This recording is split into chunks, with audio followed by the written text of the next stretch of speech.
So, guess who decided to finally show up on my doorstep? It is the long-awaited Jinafire. I pre-ordered her on Halloween. I remember being super excited. I was sitting down on the couch watching Halloween movies in my Halloween jumper, and I had to share the link with my friends. I'm like, y'all, Jinafire's out for pre-order.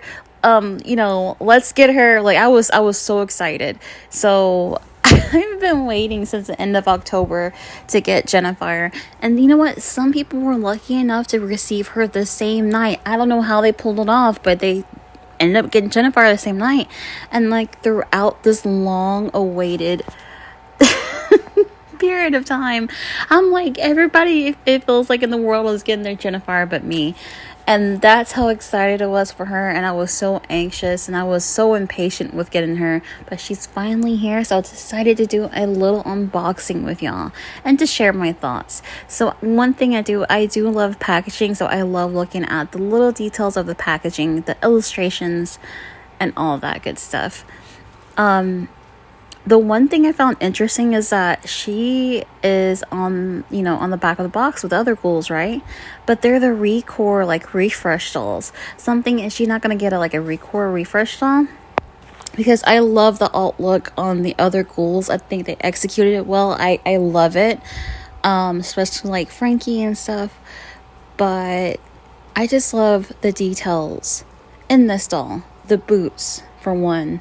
Do you see, like, the design on the boots?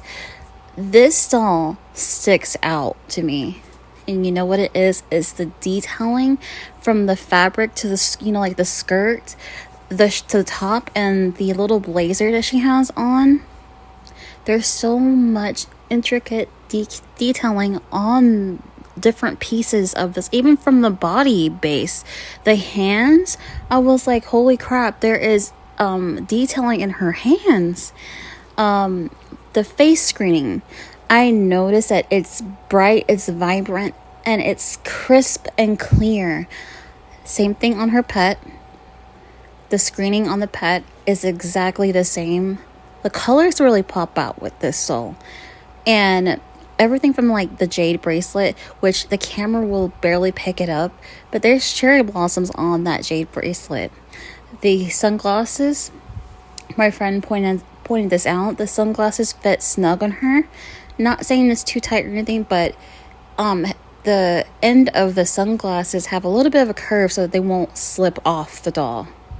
Even like you see how detailed, like the mold, the plastic mold for the journal, the phone. You can tell what everything is. Even the smallest little line. The screening on the phone too, the print on the phone is crystal clear.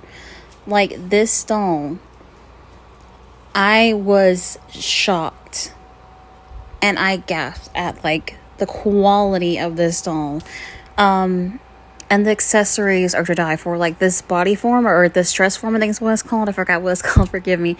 But the clothes to put on the mannequin, basically. Form fitting or something like that. It looks good. The yogurt, this made me like smile because, a lot of us had this in our household growing up, or have it now. And it's little attention to details like that. The pin is amazing. But I hope you get this doll, and I hope you love it just as much as I do. And I hope you like this video.